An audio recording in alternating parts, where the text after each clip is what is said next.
Hello friends, എല്ലാവർക്കും good morning. അപ്പോൾ കാറ്റത്തെ കിളിക്കൂടിൻ്റെ ഇന്നത്തെ ഒരു സൂപ്പർ ഹിറ്റ് വിശേഷത്തിലേക്ക് എല്ലാവർക്കും സ്വാഗതം. അങ്ങനെ സ്റ്റേഷനിൽ വെച്ച് നമ്മുടെ സുധീഷിനോട് പോലീസുകാർ പറയുകയാണ്, താൻ ഏതാണ്ടോടെ നോക്കി നിൽക്കുന്നു, താൻ ചെന്ന് ഏതായാലും ആ കുട്ടിയെ കൊണ്ട് സൈൻ ചെയ്യിപ്പിച്ചിട്ട് വാ. അങ്ങനെ സുധീഷ് ആ ഒരു രജിസ്റ്റർ ബുക്ക് എടുത്തുകൊണ്ട് നേരെ നമ്മുടെ നിധിയുടെ അടുത്തേക്ക് ചെല്ലുകയാണ്. അതെ, ഇതിലൊന്ന് സൈൻ ചെയ്യണമായിരുന്നു. എന്താ ഇത് നമ്മൾ രജിസ്റ്റർ ചെയ്ത ബുക്ക്, അതുകൊണ്ട് ഇതിൽ താനും കൂടി ഒന്ന് സൈൻ ചെയ്യണം. ഇത് കേട്ട നിധിക്ക് കലി വരികയാണ്. നിധി അവിടെ നിന്ന് ചാടി എണീറ്റിട്ട് ആ ബുക്ക് അങ്ങോട്ട് തട്ടി തെറിപ്പിച്ചിടുകയാണ്. സുധീഷ് പേടിച്ചും പോയി. നീ എന്നെ പറ്റിക്കുകയായിരുന്നല്ലേ, പോടാ, ഞാനിതിൽ സൈനൊന്നും ചെയ്യില്ല, നീ എന്നെ ശരിക്കും പറ്റിക്കുകയായിരുന്നല്ലേ എന്ന് പറഞ്ഞ് അവിടെ കിടന്ന് ബഹളം ഉണ്ടാക്കിയ നമ്മുടെ സുധീഷ് ഒരു നിമിഷം സ്വപ്നം കണ്ടതാ. അവിടെ നിന്ന് സ്വപ്നം കാണുകയാണ്. അപ്പോഴേക്കും പോലീസുകാരെ, എടാ സുധീഷേ, തന്നോട് പറഞ്ഞു കേട്ടില്ലായിരുന്നോ, ആ പെണ്ണിൻ്റെ അടുത്ത് കൊണ്ടുപോയി സൈൻ ചെയ്യിപ്പിച്ചുകൊണ്ട് വരാൻ. താൻ എന്താലോചിച്ചുകൊണ്ടിരിക്കുകയാണ്? ഓക്കെ ഓക്കെ സാർ, ഞാൻ പോയി സൈൻ ചെയ്യിപ്പിച്ചുകൊണ്ട് വരാം. അപ്പോൾ എൻ്റെ ദൈവമേ, ഞാൻ എങ്ങനെ നിധിയുടെ അടുത്തേക്ക് ഇതും കൊണ്ട് പോകും? ഇത്ര നേരം ഒരു ആപത്തും കൂടാതെ രക്ഷിച്ചു, ഇനിയും നീ രക്ഷിക്കണേ എൻ്റെ ദൈവമേ എന്നും പറഞ്ഞുകൊണ്ട് സുധീഷ് നേരെ കരഞ്ഞിരിക്കുന്ന നിധിയുടെ അടുത്തേക്ക് ഈ ബുക്കും കൊണ്ട് ചെല്ലുകയാണ്. അതെ, ഇതിലൊന്ന് സൈൻ ചെയ്യണമായിരുന്നു. പേടിക്കണ്ട, വേറൊന്നുമല്ല. അല്ല, ഇനിയിപ്പോൾ എന്നെ കൂട്ടിക്കൊണ്ടുപോയി ചിലപ്പോൾ ഇടിച്ച് നിരപ്പാക്കാൻ സാധ്യതയുണ്ട്. അപ്പോൾ ഒരു പ്രശ്നങ്ങളൊന്നുമില്ല, തനിക്കും ഒരു പരാതിയില്ല, എൻ്റെ പേരിൽ ഒരു പരാതിയില്ല എന്നും പറഞ്ഞുകൊണ്ടുള്ളൊരു സൈനാണ്, അത്രയേ ഉള്ളൂ. താൻ ദേ ഇവിടെ ഒന്ന് സൈൻ ചെയ്താൽ മതി. അങ്ങനെ സുധീഷ് അവിടെ ഒരു അടവ് പ്രയോഗിക്കുകയാണ് നിധിയുടെ മുന്നിൽ. അല്ലെങ്കിൽ നിധി സൈൻ ചെയ്യില്ലെന്ന് സുധീഷിനറിയാം. ഈ കരഞ്ഞ മെഡലിരിക്കുന്നതുകൊണ്ട് നിധി അത് വായിച്ചു നോക്കിയില്ല. അങ്ങനെ നിധി സുധീഷ് പറഞ്ഞ ആ സ്ഥലത്ത് സൈൻ ചെയ്ത് കൊടുക്കുകയാണ്. അങ്ങനെ യഥാർത്ഥത്തിൽ സുധീഷിൻ്റെയും നിധിയുടെയും രജിസ്റ്റർ വിവാഹം അവിടെ കഴിഞ്ഞിരിക്കുകയാണ്. അങ്ങനെ സുധീഷിന് സമാധാനമായി. സുധീഷ് ആ ഒരു ബുക്കും കൊണ്ട് നേരെ പോലീസുകാരെ അതിൽ കൊടുക്കുകയാണ്. സാറേ, എല്ലാം തീർന്നു സാറേ എന്നൊക്കെ പറയാണ്. ഇടമെടുക്കാം, അതെ, രണ്ടുപേരുടെയും കല്യാണം കഴിഞ്ഞു, ഇനി ആ കൊച്ചിനെ വേദനിപ്പിക്കാനായിട്ട് പാടില്ല, എല്ലാ പ്രശ്നങ്ങളും തീർന്നിരിക്കുകയാണ്. താൻ ആ കുട്ടിയോട് വിളിച്ചേ, ചില കാര്യങ്ങളെല്ലാം സംസാരിക്കാനുണ്ട്. ശരി സാറേ. നിധി, ദേ SI സാറ് വിളിക്കുന്നു. നിധിയാണെങ്കിൽ കരച്ചിൽ. നിധി പറഞ്ഞു കേട്ടില്ലേ, SI സാറ് വിളിക്കുന്നു, വാടോ എന്ന് പറഞ്ഞപ്പോൾ ശരി ഞാൻ വരാമെന്നും പറഞ്ഞുകൊണ്ട് നമ്മുടെ നിധി നേരെ അവരുടെ മുന്നിൽ പോയി ഇങ്ങനെ നിൽക്കുകയാണ്. കുട്ടി, ദേ ഏതായാലും ഇനി കുട്ടിയുടെ അച്ഛന് ഒന്നും ചെയ്യാനായിട്ട് സാധിക്കില്ല. നിങ്ങൾ പറഞ്ഞതുപോലെ തന്നെ നിങ്ങളുടെ വിവാഹം ഇവിടെ വെച്ച് നടത്തേണ്ടി വന്നു. കാരണം അല്ലെങ്കിൽ കുട്ടിയെയും കൂട്ടിക്കൊണ്ട് കുട്ടിയുടെ അച്ഛൻ അങ്ങോട്ട് പോയാനായിരുന്നു. കുട്ടിയുടെ അച്ഛൻ്റെ ഒപ്പം പോകാനായിട്ട് കുട്ടിക്ക് താല്പര്യമില്ല. അതുകൊണ്ടാണ് ഞങ്ങൾക്ക് ഇങ്ങനെ ഒരു കാര്യം ചെയ്യേണ്ടി വന്നത്. കുട്ടി അതിൽ സങ്കടപ്പെടേണ്ട ആവശ്യമൊന്നും ഇല്ലെന്നൊക്കെ ഇവിടെ സംസാരിക്കുകയാണ്. അപ്പോൾ സുഭാഷിനോട്, എടാ നിൻ്റെ വീട്ടിൽ ആരൊക്കെ ഉണ്ടെന്നാണ് പറഞ്ഞത്? അത് പിന്നെ അച്ഛൻ, 3 ബ്രദേഴ്സും ഉണ്ടെന്ന് പറയണം. എന്താ വീട്ടിൽ അമ്മയില്ലേ? അമ്മയില്ല സാറേ. എങ്കിലേ അച്ഛൻ്റെ നമ്പർ ഇങ്ങോട്ടാ. എന്തിനാ സാറേ എൻ്റെ അച്ഛൻ്റെ നമ്പർ? എന്താടാ അച്ഛൻ്റെ നമ്പർ ചോദിച്ചപ്പോൾ നിനക്കൊരു പേടി? അല്ല സാറേ, അച്ഛൻ എപ്പോഴും പറ്റായിരിക്കും, അതുകൊണ്ടാ. വേണമെങ്കിൽ ചേട്ടൻ്റെ നമ്പർ തരാം. ശരി, ചേട്ടൻ നമ്പറെങ്കിൽ ചേട്ടൻ നമ്പർ ഇതാ എന്ന് പറഞ്ഞുകൊണ്ട് ചേട്ടൻ്റെ നമ്പർ കൊടുക്കുകയാണ് സുധീഷ്. ദേ ഈ പെണ്ണിനെയും കൊണ്ട് കൂട്ടിപ്പോയിട്ട് ഇത് സന്തോഷത്തോടെ ജീവിച്ചോളണം. ഈ നമ്പർ മേടിച്ച് എന്തിനാണെന്നറിയാമോ? ഞങ്ങൾ വിവരങ്ങൾ അന്വേഷിക്കും, അതുകൊണ്ട് തന്നെയാണ്, മനസ്സിലായോ? പിന്നെ നിധി, നിങ്ങൾക്ക് എന്തെങ്കിലും പ്രശ്നമുണ്ടെങ്കിൽ ഞങ്ങളുടെ ഫോൺ നമ്പറിലേക്ക് വിളിക്കണം, കേട്ടല്ലോ? ഞങ്ങളുടെ നമ്പർ തരാമെന്ന് നിധിയോട് പറയുകയാണ്. നിധി അതൊന്നും ചെവിക്കൊള്ളാനായിട്ട് തയ്യാറല്ല. കാരണം പ്രശ്നത്തിൻ്റെ മേൽ പ്രശ്നം വന്നുകൊണ്ടിരിക്കുന്നത്. എൻ്റെ അച്ഛൻ്റെ കാര്യങ്ങളെക്കുറിച്ച് ആലോചിച്ചിട്ടാണ് നിധിക്ക് ഭയങ്കര സങ്കടം.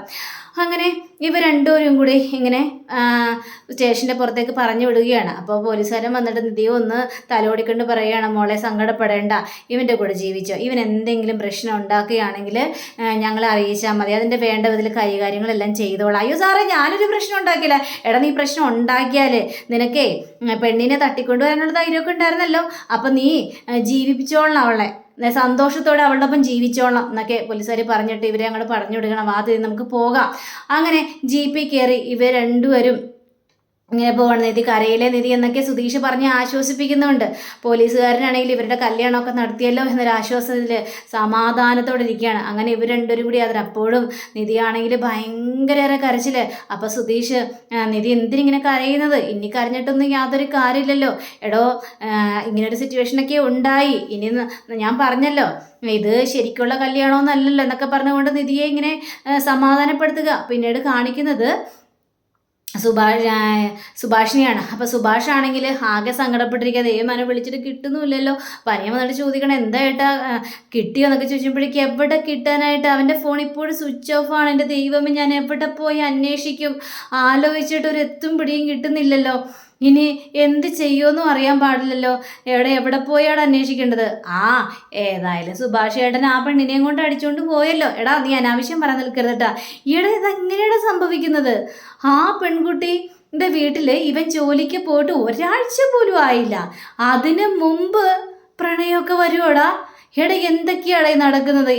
അതൊന്നും ഉണ്ടാവില്ല, ഇവിടെ വേറെ എന്തോ സംഭവിച്ചിട്ടുണ്ടടാ. ആ വീട്ടുകാർ വെറുതെ ഇരിക്കില്ല, അത് ഉറപ്പ് തന്നെയാടാ. ഇപ്പോൾ സുധീഷിന് എന്തെങ്കിലും ചെയ്യുമെന്നാണ് ഇപ്പം എനിക്ക് പേടി. അങ്ങനെയൊന്നും ചെയ്യാനായിട്ട് പോകുന്നില്ല.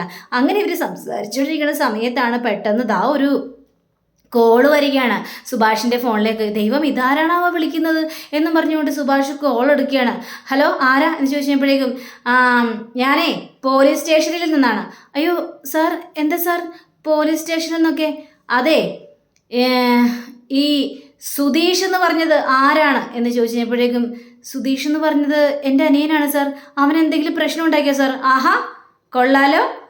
ഹനിയൻ്റെ പേര് പറഞ്ഞപ്പോൾ തന്നെ എന്തെങ്കിലും പ്രശ്നമുണ്ടാക്കിയോ എന്നാണല്ലോ ചോദിക്കുന്നത്. എന്താ, ഹനിയൻ പ്രശ്നക്കാരനാണോ എന്ന് ചോദിച്ചപ്പോഴേക്കും അയ്യോ സാർ, അതുകൊണ്ടൊന്നും അല്ല, ഞാൻ ഈ പോലീസ് സ്റ്റേഷനിൽ നിന്നൊക്കെ വിളിച്ചെന്ന് പറഞ്ഞപ്പോഴേക്കും ഒരു ടെൻഷൻ, അതുകൊണ്ട് ചോദിച്ചതാ. അതെ, തൻ്റെ അനിയനില്ലേ, അനിയന് എന്താണ് ജോലി? അവൻ ടാക്സി ഡ്രൈവറാ. നിങ്ങളുടെ വീട്ടിൽ ആരൊക്കെയുണ്ട്? ഞാനും എൻ്റെ 3 അനിയന്മാരും പിന്നെ അച്ഛനും ഉണ്ട്. നിൻ്റെ വീട് എവിടെയാണ് എന്നൊക്കെ ചോദിച്ചപ്പോൾ ഡീറ്റെയിൽസ് ഒക്കെ പറഞ്ഞു കൊടുക്കുകയാണ്. അപ്പോൾ പോലീസിന് മനസ്സിലായി സുധീഷ് പറഞ്ഞൊക്കെ കറക്റ്റാണെന്ന്. അതെ, നിൻ്റെ അനിയൻ എന്താ ചെയ്തതെന്നറിയാമോ? അവൻ ഡ്രൈവറായിട്ട് ജോലി ചെയ്ത ആ വീടില്ലേ, ആ വീട്ടിൽ നിന്ന് ആ പെൺകുട്ടിയെ അടിച്ചുകൊണ്ട് പോന്നു. എന്നിട്ട് പോലീസ് സ്റ്റേഷനിലേക്കാണ് കയറി വന്നത്. ഞങ്ങൾ അവരുടെ കല്യാണം അങ്ങോട്ട് നടത്തി കൊടുത്തു. അവൾ വീട്ടിലേക്ക് പോകില്ല എന്നും പറഞ്ഞുകൊണ്ട് ആ പെൺകുട്ടിയാണെങ്കിൽ കരച്ചില്. അപ്പം പിന്നെ ഞങ്ങൾക്ക് വേറൊരു നിവൃത്തിയില്ലായിരുന്നു. അല്ലെങ്കിൽ അവളുടെ ഡാഡിയുടെ അവൾക്ക് പോകേണ്ടി വരില്ലായിരുന്നോ? അതുകൊണ്ട് ഞങ്ങൾ ആ കല്യാണം അങ്ങോട്ട് നടത്തി കൊടുത്തു എന്ന് പറയണത്. സാർ, കല്യാണം നടത്തി കൊടുത്തുന്നോ? അതെ, കല്യാണം നടത്തി കൊടുത്തു. അതിനെന്താ പ്രശ്നം? പിന്നെ സ്നേഹിച്ചവരുടെ കല്യാണം നടത്തി കൊടുക്കണ്ടേ? അതേ ചെയ്തുള്ളൂ. പിന്നെ ഒരാഴ്ചക്കകം നിങ്ങൾ എല്ലാ രീതിയിലുള്ള കല്യാണം നടക്കണം, മനസ്സിലായോ? ഞങ്ങളുടെ പോലീസ് സ്റ്റേഷനിൽ കൊണ്ടുവന്ന് അത് രജിസ്റ്റർ ചെയ്യാൻ വേണം. ഇത് കേട്ട് കഴിഞ്ഞപ്പോഴേക്കും സാർ, കല്യാണം നടത്താം എന്നൊക്കെ പറഞ്ഞു കഴിഞ്ഞാൽ എന്താടോ ഒരു ഡൗട്ട് എന്നൊക്കെ ചോദിക്കുമ്പോൾ ഒന്നുമില്ല സാർ, ചെയ്യാം സാർ, വേണ്ട വിധത്തിൽ കാര്യങ്ങളെല്ലാം ചെയ്യാം സാർ. വേണ്ട വിധത്തിൽ കാര്യങ്ങളെല്ലാം ചെയ്താൽ തനിക്ക് നല്ലത് എന്നും പറഞ്ഞുകൊണ്ട് ഫോൺ വയ്ക്കുക. സുഭാഷ് ആണെങ്കിൽ തല കറങ്ങുന്ന ഒരവസ്ഥയിൽ ഇങ്ങനെ നിൽക്കുകയാണ്. ദൈവമേ, എന്ത് ചെയ്യുമെന്ന് അറിയാൻ പക്ഷേ സുഭാഷിൻ്റെ അനിയന് ഭയങ്കര സന്തോഷം തോന്നുകയാണ്. ഏട്ടാ, നമ്മുടെ വീട്ടിലേക്ക് ഒരു പെണ്ണ് വരാൻ പോകുന്നേട്ടാ.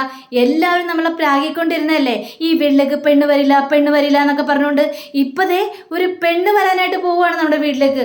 സന്തോഷിക്കല്ലേ ഏട്ടാ വേണ്ടത് എന്ന് പറഞ്ഞ് നോക്കുമ്പോഴേക്കും അവരുടെ ആ വീട്ടിൽ ഒരു റോസ പൂത്തിങ്ങനെ നിൽക്കുക. ഇത് കണ്ടുകഴിഞ്ഞപ്പോഴേക്കും ഈ അനിയൻ ഓടി ചെന്നിട്ടാ, ഏട്ടാ ഇത് നോക്കിയേട്ടാ, നമ്മുടെ വീട്ടിലും ഇത് പൂത്തു ഏട്ടാ, ഈ പൂവ് പൂ ഇട്ടു ഏട്ടാ എന്നൊക്കെ ഇങ്ങനെ പറഞ്ഞപ്പോൾ സുഭാഷിന് ഇത് കണ്ടുകഴിഞ്ഞപ്പോഴേക്കും സന്തോഷം തോന്നുകയാണ്. കാരണം ഒരു പെണ്ണുങ്ങളും ആ വീട്ടിലേക്ക് വന്ന് ജീവിക്കാൻ പറ്റില്ല എന്ന് പറഞ്ഞ ആ വീട്ടിലും ഇപ്പോൾ വസന്തകാലം വന്നിരിക്കുകയാണ്. അങ്ങനെ പിന്നീട് കാണിക്കുന്നത് നമ്മുടെ സുധീഷ് ഈ നിധിയെ കൊണ്ടുവരും. അപ്പം നിധി നല്ല ഉറക്കുക. അപ്പോൾ ആരോ ഹോൺ അടിച്ചിട്ട് ഈ സുധീഷിൻ്റെ ഈ ജീപ്പിന് പിന്നാലെ വരികയാണ്. ഇത് കണ്ടു കഴിഞ്ഞപ്പോഴേക്കും സുധീഷിനാകെ പേടി. എൻ്റെ ദൈവമേ, ഇനി വല്ല കൊട്ടേഷൻ ടീമാണോ? അങ്ങനെ സുധീഷ് വണ്ടി പതുക്കെ നിർത്തുകയാണ്. ഇയാളും ഗ്ലാസ് ഉറക്കുകയാണ്. സുധീഷ് ചോദിക്കണം ആരാണെന്ന് ചോദിച്ചപ്പോഴേക്കും അത് പ്രകാശൻ്റെ വണ്ടിയല്ലേ ഇത്? അതെ, ഞാൻ പ്രകാശിൻ്റെ ഫ്രണ്ടാണ്. ആണോ? ഞാനും പ്രകാശിൻ്റെ ഫ്രണ്ട് തന്നെയാണ്. ഞാൻ അവനാണെന്ന് വിചാരിച്ചാണ് ഇങ്ങനെ ഹോൺ അടിച്ചുകൊണ്ടിരുന്നത്. സോറി കേട്ടോ. അയ്യോ, അതൊന്നും സാരമില്ല. അങ്ങനെ അയാൾ അവിടെ നിന്ന് പോവുകയാണ്. അപ്പോഴാണ് സുധീഷിന് സമാധാനമായത്. അങ്ങനെ സുധീഷിനെ വണ്ടി ഓടിക്കുമ്പോൾ പെട്ടെന്ന് നിധി കണ്ണ് തുറക്കുകയാണ്. അയ്യോ, എവിടെ എത്തി? അയ്യോ, താൻ പേടിക്കണ്ടോ, നമ്മൾ പോയിക്കൊണ്ടിരിക്കുക, താൻ ഉറങ്ങിക്കോ. വേണ്ട, എനിക്കൊന്നും ഉറങ്ങണ്ട. കുറച്ച് കഴിഞ്ഞപ്പോഴേക്കും ഭയങ്കര ഛർദ്ദിക്കാനായിട്ട് വരികയാണ് നമ്മുടെ നിധിക്ക്. അയ്യോ, എന്താണോ ഛർദ്ദിക്കാൻ വരുന്നതെന്ന് പറഞ്ഞു കഴിഞ്ഞപ്പോഴേക്കും അങ്ങനെ വണ്ടി നിർത്തുകയാണ്. നിധി ആ വണ്ടിയിൽ നിന്ന് ഇറങ്ങിയിട്ട് എന്തോ ഓക്കാനിക്കുന്നത് പോലെ കാണിക്കുകയാണ്. പെട്ടെന്ന് തന്നെ സുധീഷ് ഒരു കുപ്പി വെള്ളം കൊടുക്കുകയാണ്. ഈ വെള്ളം കുടിക്കുക, സമാധാനം ആയിക്കോളൂ. അങ്ങനെ ആ വെള്ളം കുടിച്ച് കഴിഞ്ഞപ്പോഴേക്കും ഈ വഴിയിലിരുന്ന് നിധി ഇങ്ങനെ ഭയങ്കര കരച്ചിലേടോ, താൻ കരയല്ലേടോ, എന്നെ പറയാനും കൂടി ഒന്ന് അനുവദിക്കും. താനൊന്നും മിണ്ടാതിരിക്കുന്നുണ്ടോടോ?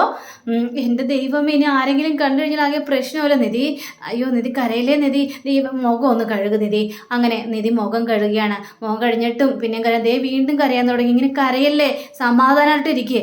അപ്പോൾ സുധീഷ് ഒരു വഴി കാണിക്കുകയാണ്. എങ്കിലൊരു കാര്യം ചെയ്യാം, തനിക്ക് കുഴപ്പമുണ്ടെങ്കിൽ ഞാൻ വീട്ടിൽ കൊണ്ടാക്കാൻ തന്നെ, കുഴപ്പമൊന്നുമില്ല. എനിക്ക് 2 ഇടിയും കൂടി കിട്ടുമെന്നല്ലേ ഉള്ളൂ. അതും ഞാൻ സഹിക്കാം, അല്ലാതെ വേറെ നിവൃത്തിയൊന്നുമില്ലല്ലോ. തനിക്ക് വേണ്ടി അത് സഹിക്കാൻ ഞാൻ തയ്യാറാ.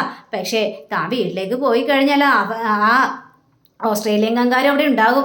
അതൊന്ന് ആലോചിക്കണം എന്ന് പറഞ്ഞു കഴിഞ്ഞപ്പോഴേക്കും, ഇവിടെ തന്നോട് ഞാൻ വീട്ടിൽ പോകണമെന്ന് പറഞ്ഞോ? ഇല്ലല്ലോ, ഞാൻ കരഞ്ഞെന്നല്ലേ ഉള്ളൂ എന്ന് വിചാരിച്ച് ഇങ്ങനെയൊക്കെ എന്തിനാ പറയുന്നത്? എങ്കിൽ പിന്നെ വണ്ടിയിൽ കയറി നിധി. അങ്ങനെ നിധി വണ്ടിയിലേക്ക് കയറുക. വണ്ടിയിലേക്ക് കയറി കഴിഞ്ഞപ്പോഴേക്കും നിധി വേറൊരു കാര്യം ആലോചിച്ചത്, തൻ്റെ കഴുത്തിൽ ഒരു താലി കിടക്കുന്ന കാര്യം. അപ്പോൾ ആ താലി കിടക്കുന്ന കാര്യം കണ്ടു കഴിഞ്ഞപ്പോഴേക്കും ഇതെന്തിനു താലി കഴുത്തിലിട്ടിരിക്കുന്നത്, അതിൻ്റെ ആവശ്യമൊന്നുമില്ലല്ലോ എന്ന് ചിന്തിക്കുക. അങ്ങനെ നിധി ആ താലി എടുത്ത് ഊരാനുള്ള ശ്രമത്തിൽ പക്ഷെ പെട്ടെന്ന് സുധീഷ് അത് കാണുകയാണ്. നിധി എന്നും പറഞ്ഞുകൊണ്ട് വിളിക്കുക. നിധിയും ഞെട്ടിപ്പോയി. അപ്പം അങ്ങനെയും കാണിച്ചുകൊണ്ടാണ് നമ്മുടെ ഇന്നത്തെ റിവ്യൂ ഇവിടെ അവസാനിച്ചിരിക്കുന്നത്.